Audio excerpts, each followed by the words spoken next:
절 말씀 우리 한 절씩 나누어서 교독하도록 하겠습니다.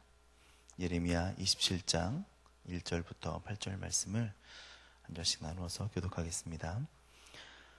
여호와의 왕 유다의 왕 요시아의 아들 여호야김이 다스리기 시작할 때에 여호와께서 말씀으로 예레미야에게 임하시니라.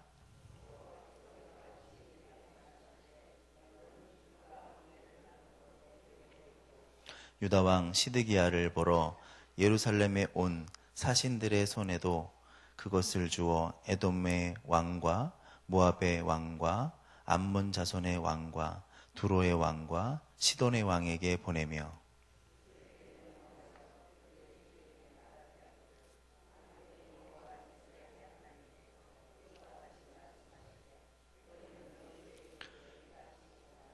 나는 내 큰 능력과 나의 쳐든 팔로 땅과 지상에 있는 사람과 짐승들을 만들고 내가 보기에 옳은 사람에게 그것을 주었노라.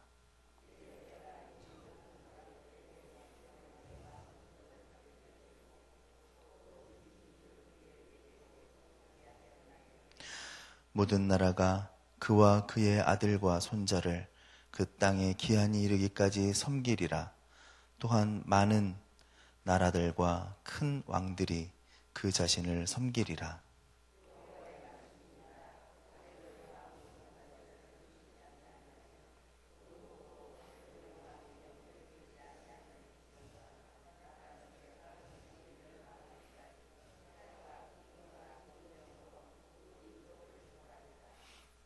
아멘. 별로 이렇게 아멘하기 쉽지 않죠? 하지만 아멘입니다. 예. 오늘 아침에도 아멘 하시기를 바랍니다.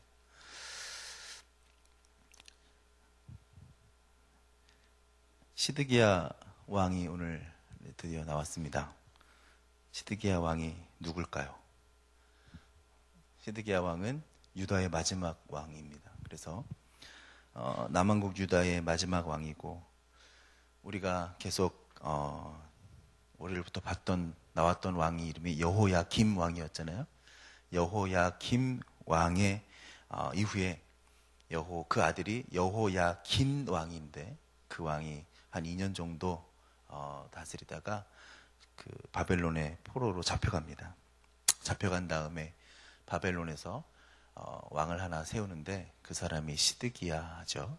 그 시드기야는 여호야김 왕의 형제입니다. 요시야 왕의 아들이에요. 그러니까 마지막 그 아들, 그러니까 여호야긴 왕의 삼촌이죠. 다시 왕이 된 겁니다. 왕이 돼서 11년 동안 유다를 다스립니다. 그런데 열왕기에 보면, 역대기에 보면 시드기야 왕도 여전히 여호와 보시기에 악을 행했다. 그렇게 성경에서 기술하고 하고 있습니다. 그러면 멸망을 예언하는 예레미야가 벌써 멸망하기 바로 직전에 있는 왕까지 이렇게 예언을 하고 있는 것을 볼 수 있습니다. 27장 하나님이 예레미야에게 말씀하시기를 유다의 왕 시드기야를 만나러 온 외국 사신들에게 선포하라 이렇게 말하고 있습니다. 그래서 3절에 보니까 에돔 왕, 모압 왕, 암몬 자손의 왕, 두로 왕과 시돈 왕 다 외국들의 사신들입니다. 그들이 사신으로 온 이유가 있어요. 뭐냐면 유다의 마지막 왕인 시드기야가 반 바벨론 정책을 피는 거예요. 그래서 동조를 구하기 위해서 외국 이제 사신들을 불러서 우리 같이 합력하여서 한번 쳐보자. 네, 그런 거죠. 독립을 한번 이뤄내보자. 전쟁을 해보자. 이런 것입니다. 그래서 동맹을 맺자. 그래서 찾아온 사람들입니다. 그런데 하나님은 그 모임의 장소에 나온 그 사신들을 향하여서 예언을 하라고 말씀하시는 거죠. 아무리 나라의 명운이 다 돼서 끝을 치닫고 있다 할지라도 나라를 살리기 위해서 우방국들을 막 모으고 있는 국제회의에 가서 이렇게 전하기는 쉽지 않잖아요. 근데 거기에 줄과 멍에를 걸고 가서 얘기를 하라는 거예요. 또 너만 메고 가서 말하는 게 아니라 그 사신들에게도 다 지어주라는 거예요. 줄멍이는 밭에 일하는 소한테 매게 하는 거죠. 그리고 노예들을 묶어둘거나 혹은 짐승들을 가둘 때 혹은 통제할 때 쓰는 것이 바로 줄과 명예입니다. 그런데 유다는 물론이고 유다의 주변에 있는 에돔, 모압, 등등 두로, 시돈 이런 나라들 왕에게도 다 그것을 지우라는 거예요. 그리고 바벨론의 느부갓네살 왕의 노예와 종이 되어서 거기에 복종하라. 이렇게 이야기를 하는 것입니다. 느부갓네살에게 저항하지 말고 투항하라. 이렇게 얘기를 하는 거예요. 그러나 하나님께서는 너희가 그렇게 하면 바벨론이 곧 망할 것이다. 느부갓네살의 종으로 살면 일정 기간이 지난 다음에 회복시켜 주실 것이다. 이렇게 말하고 있습니다. 그런데 도무지 이 사람들은 그 얘기를 들을 수가 없는 거죠. 하나님이 하시는 일을 납득할 수가 없어요. 영화에 보면 납득이가 예전에 나온 적이 있는데 납득이 안 됩니다. 납득이. 왜 납득이 안 될까요? 첫 번째는 무엇 때문에 하나님은 자신이 세운 나라를 이방 나라에게 멸망하도록 방치하실까? 납득이 안 되는 거죠. 하나님의 거룩한 성전을 이방 나라가 쳐들어와서 다 무너뜨릴 것을 왜 방치하실까? 납득이 안 되는 거예요. 그런데 그들은 몰라서 묻는 게 아니죠. 알면서도 제가 저번에 했던 것처럼 성전이 안 무너지고 계속 있을 것이다 그렇게 생각을 했다고 그랬잖아요. 이스라엘 백성들이. 그런데 그 성전이 우상화되고 또 그냥 그것만 있으면 되는 것처럼 또 여호와 하나님이 거기에 계신 것처럼 많은 선지자들이 하나님의 성전을 무너뜨릴 것을 말씀했는데 그들은 알아듣지 못하고 있다는 사실이에요. 두 번째는 하나님이 보낸 선지자라고 하는 사람이 선지자가 설교를 하는데 선포를 하는데 나라의 어려움을 극복할 만한 이 나라가 다시 살 만한 묘안을 가지고 와서 선포하는 것이 아니라 도리어 불난집에 부채질하는 무책임한 발언을 예레미야가 하고 있다고 생각을 하는 거예요. 이방 나라에 매수된 매국노가 와서 말하지 않는 이상 어떻게 이런 말을 할 수 있느냐? 어떻게 순순히 바벨론에게 항복하라고 할 수 있느냐? 그렇게 생각을 하는 것입니다. 그러니까 납득이 되지 않는 거예요. 이스라엘 사람들에게는 납득이 되지 않습니다. 바로 그런 생각 때문에 참 선지자를 알아보지 못하는 거예요. 하나님의 말씀이 어디 있는지 구분할 수가 없는 겁니다. 대신 거짓 선지자들이 하는 말, 그 말에 착각하면서 거기에 빠져들 수밖에 없습니다. 하나님의 말씀을 받은 예레미야는 빨리 그것을 포기하라. 바벨론에게 잡혀가라. 거기에 순종해라. 그렇게 말하고 있는데 이 나라가 바벨론에게 절대로 잡히지 않을 거다. 결코 그런 일은 없을 거다. 성전이 무너지지 않을 것이다. 라고 말하는 그러한 거짓 선지자들의 그러한 말에 넘어갈 수밖에 없지 않았을까. 그런 생각을 합니다. 그들의 예언이 아닌 입 바른 소리에 넘어갈 수밖에 없었다라고 생각합니다. 순순히 들으면 민족적인 것 같지만 하나님의 독립과 구원을 주신 것 같지만 아닙니다. 그들은 자기의 이익 때문에, 나라의 이익 때문에 하나님을 그 이익과 그 논리에 가둬버리는 그러한 일을 범하고 있습니다. 이스라엘은 이미 그의 나라의 정치 체제가 문제가 아니라 그의 독립의 운동의 문제가 아니라 하나님이 이전부터 이미 하나님에 대한 죄악에 대해서 경고하셨고 그것을 이스라엘 너희들 내가 좌시하지 않을 거다라고 말씀하시면서 누차 선지자들을 보내셔서 경고하시고 또 경고하셨었는데 그것을 듣지 않았다는 것이에요. 심지어는 바벨론 왕 느부갓네살을 내 종이라 말씀하실 정도로 판단하시고 말씀하시는데 여전히 깨닫지 못하는 것입니다. 어떻게 하나님이 그러실 수 있느냐? 어떻게 하나님이 이스라엘 백성, 이 유다 백성, 이 예루살렘 성전을 놔두고 우리를 놔두고 이방의 왕을 내 종이라고 말할 수 있느냐? 그렇게 생각을 하게 되지 않았을까? 6절 말씀을 봅니다. 내가 이제 이 모든 땅을 내 종 바벨론 왕 느부갓네살에게 살의 손에 주고 또 짐승들을 그에게 주어서 섬기게 하였나니. 이게 무슨 뜻입니까? 그를 통해서 유다를 비롯해 다른 모든 나라들을 심판하시겠다, 그렇게 말씀하고 있는 것입니다.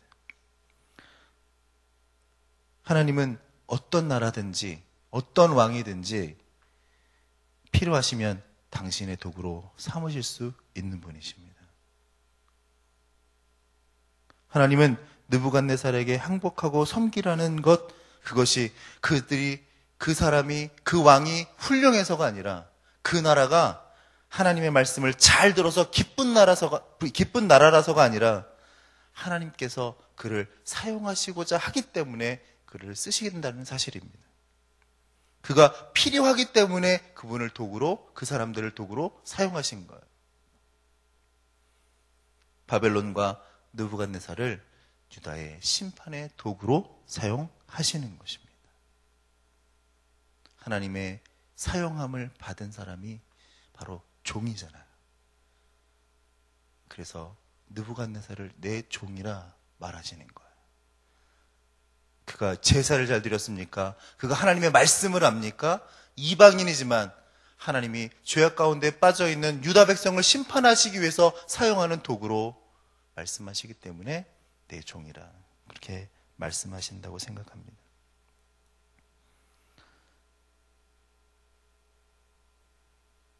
그래서 바벨론에게 투항하라고 예레미야를 보내시죠. 느부갓네살뿐만 아니라 이제는 더 나아가서 그의 아들과 그의 손자까지 그렇게 된다고 섬기라고 이야기를 합니다. 만약 끝까지 바벨론에게 투항하지 않으면 어떻게 한다 그래요? 8절 말씀에 여호와의 말씀이니라 분명히 말씀하고 있습니다. 바벨론 왕 느부갓네살을 섬기지 아니하면 그 목으로 바벨론 왕의 멍에를 매지 아니하는 백성과 나라들은 내가 그들이 멸망하기까지 칼과 기근과 전염병으로 그 민족을 벌하리라. 더욱 가혹하고 혹독한 저주로 멸망을 예언하고 있는 것입니다. 저는 우리가 오늘 말씀을 묵상하면서 하나님에 대해서 우리가 다시 한번 잘 알 수 있는 눈이 여러분과 제가 있게 되기를 바랍니다. 첫날 설교 드릴 때 말씀을 제가 나눴지만 하나님은 성전 안에 가둬 계신 하나님이 아니시다라는 사실. 하나님은 무엇이든지 만드시는 분이시고 어떤 것이든지 창조하실 수 있는 분이시고 누구든지 사용하실 수 있는 분이시라는 사실이에요. 너희의 길과 행위를 고치고 너희 하나님 목소리를 청종하라. 하나님의 말씀을 따르면 재앙에 대해서 뜻을 돌이키시지만 그렇지 아니하면 재앙을 주시는데 너희가 알고 믿는 거짓된 모든 것을 다 없애시고 심지어는 이방 나라도 하나님의 도구로 사용하신다는 사실을 우리가 잊어서는 안 된다는 것입니다. 그런데 이것을 이스라엘은 모르는 거예요. 왜 모르냐면 그들의 신학의 체계는, 그들이 알고 있는 신학의 체계에서 하나님은 그럴 수 없는 거예요. 다시 말씀드립니다. 내가 믿어온 하나님은 그러실 수 없는 거예요. 이스라엘의 지금까지 역사하신 하나님, 그들이 생각하는 그 하나님, 그들이 만들어 놓은 하나님, 그들이 생각해 놓은 이상의 머릿속에 있는 하나님은 그러실 수 없는 거예요. 이방인의 왕을 사용하실 수 없고 예루살렘 성전을 무너뜨릴 수 없는 거예요. 어떻게 본인의 성전을 하나님이 만드셨는데 무너뜨려요? 말이 안 되는 거예요. 하나님이 세우신 것을 무너뜨릴 수 있을까요? 아, 네! 무너뜨릴 수 있습니다. 하나님은 무너뜨리실 수 있는 분이라는 사실이에요. 다시 만드실 수 있는 분이시라는 거예요. 여러분들의 신앙 가운데 하나님께서 역사하신 것이 사실이지만, 그것이 맞지만 그 말씀대로 살지 않으시면 그 역사하신 그 하나님이 아니실 수 있어요. 하나님은 우리의 경험 가운데 있는 하나님이 아니세요. 하나님은 인격이시고, 하나님은 오늘 5절 말씀을 보면 내 큰 능력과 내 쳐든 팔로 땅과 지상에 있는 사람들과 짐승들을 만들고 내 보기에 옳은 사람에게 그것을 주었노라 말씀하시는 하나님이세요. 이스라엘의 제사의 책에 무슨 뭔 오고 뭔 뭐고 성전 어떻게 짓고 내가 그 안에 없으면 그 모든 성전들은 아무것도 아니라는 사실을 말씀하시는 거예요. 하나님 그분이 중요한 거지, 그분을 말하고 있었던 많은 것들은 그분이 계시지 않는 순간 아무것도 아니었던 것입니다. 우리의 신앙에도 마찬가지 아닙니까? 우리가 알고 있는 책에도 마찬가지 아닙니까? 우리 신학에 많은 부분들이 있지만 하나님이 그 안에 없으면 아무것도 아닌 거예요. 우리가 알고 있는 신학도 마찬가지, 우리가 알고 있는 신앙도 마찬가지, 경험도 마찬가지, 하나님이 여러분들의 삶 가운데 있지 않으면 그것은 아무것도 아닌 거예요. 그건 저도 알고 여러분도 아는 것 아닙니까? 우리는 언제든지 넘어질 수 있지 않습니까? 성령이 충만해서 방언도 하고 예언도 하고 많은 기사와 이적을 행해도 하나님이 계시지 않으면 아무것도 아니잖아요. 예수님 말씀하시지 않았습니까? 천사에 울리는 말로 너가 아무리 얘기한다 할지라도 그것은 울리는 꽹과리와 다를 바가 없다는 사실이에요. 우리 하나님은 인격적이신 분이십니다. 내가 그것을 오해하고 있는 거예요. 그분은 내가 만들어 놓은 내 신앙의 틀 안에 가둬놓고 하나님은 이럴 거야. 이분은 이러실 수 없어. 이분이 어떻게 성전을 만드셨는데 다시 하셔. 이건 말도 안 된다. 내 머릿속에 있는 이스라엘의 신학 안에서 가둬놓은 거예요. 근데 우리 하나님은 놀라우신 분이신 것을 우리가 꼭 아시기를 바랍니다. 그분은 창조주세요. 모든 우주를 만드셨습니다. 그분이 만드시는 모든 것들은 그분의 뜻대로 되는 거예요. 그분이 만드신 것 때문에 그분이 제한받는 분이 아니시고, 그분이 그분의 뜻에 따라 또 만드실 수도 있는 거예요. 하나님의 계획이 그러시다면. 그런데 이스라엘은 그것을 인정할 수가 없어요. 왜냐하면 그것은 자기의 신학책에 벗어나는 하나님이시에요. 우리의 잣대로 그의 능력을 제한하는 겁니다. 우리의 모습은 그 모습이 하나님인 것처럼 가둬둬 버리는 것을 우리가 보게 됩니다. 우리는 우리의 잣대로 하나님을 제한하거나 가둬두지 않게 되기를 바랍니다. 그분은 전능하신 창조주 하나님이신 거예요. 그의 능력, 그의 쳐든 팔, 땅과 하늘과 사람과 모든 우주를 창조하신 분이시고, 그가 만든 것을 주실 수도 있는 거죠. 하나님이시거든요. 사랑하는 여러분, 그 놀라운 하나님을 여러분들이 알게 되시기를 바랍니다. 저도 그런 적이 있어요. 하나님을 가둬버리는 적이 많은 것 같아요. 그때마다 하나님의 말씀 안에서 다시 한번 하나님을 깨닫고 그분의 창조주 하나님 되심을 우리가 인정할 수 있기를 바랍니다. 이것을 역설로 생각해 보면 우리 가운데 또 많은 은혜가 있습니다. 우리 어둡고 도저히 사람의 방법으로 해결할 수 없는 것이 있다면 하나님은 놀라운 하나님이신 거예요. 그 모든 것들을 해결하실 수 있습니다. 그 모든 것들을 하나님께서 이기실 수 있습니다. 우리가 하나님을 제한하지 않고 그의 무한하심과 그의 능력을 믿고 기도하는 것에 따라서 역사하여 주십니다. 죽이기도 하시고 살리기도 하시고 병든 자를 고치기도 하시고 누워있는 자를 일으켜 세우기도 하시는 거예요. 하나님께 우리의 간절한 기도를 해야 하는 것은 우리가 말씀을 통해서 그분을 발견하게 되기를 바랍니다. 말씀 묵상을 그냥 하는 게 아니라 그분이 어떤 분임을 발견하는 게 말씀 묵상 아닙니까?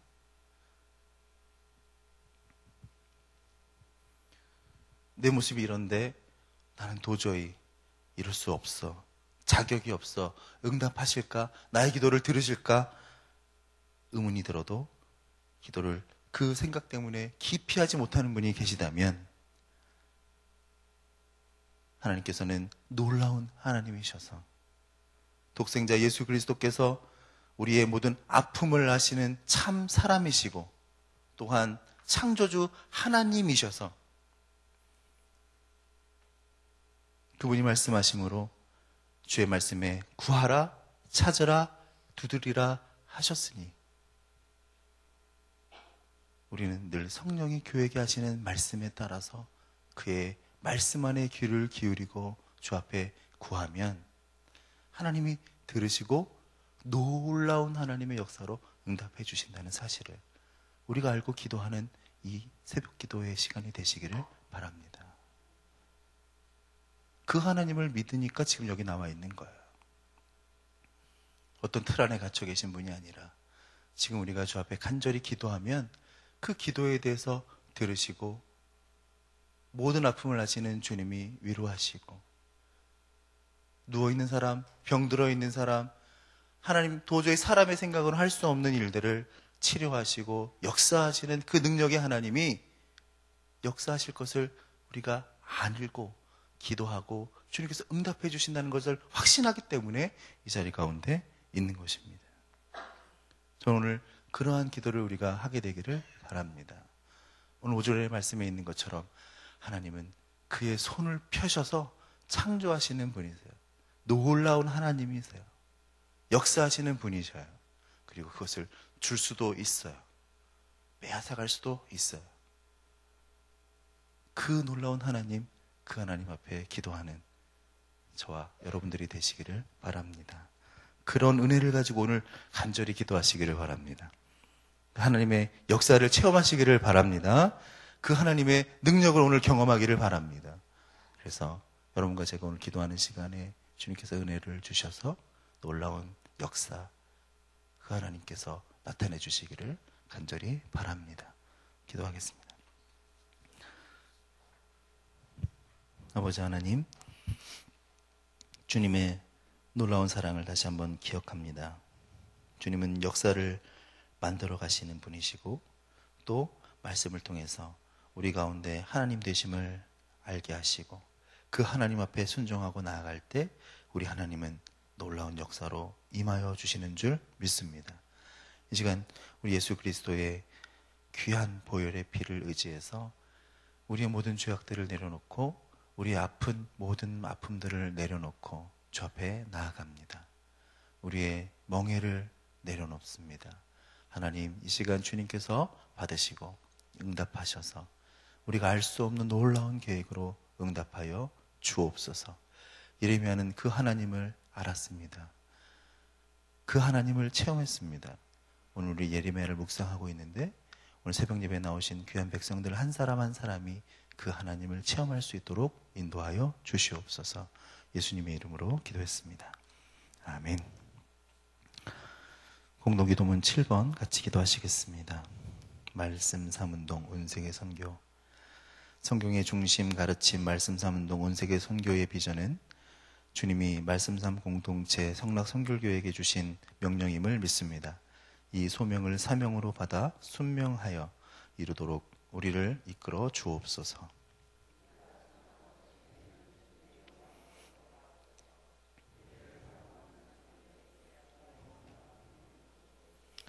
문제를 통찰하는 지혜와 한계를 넘어서는 용기를 주시며 하나님 나라를 위하여 헌신하는 사람들을 보내주시어 거룩한 영적 부흥을 함께 누리고 나누게 하옵소서. 아멘. 주기도문 하겠습니다. 하늘에 계신 우리 아버지, 아버지의 이름을 거룩하게 하시며 아버지의 나라가 오게 하시며 아버지의 뜻이 하늘에서와 같이 땅에서도 이루어지게 하소서.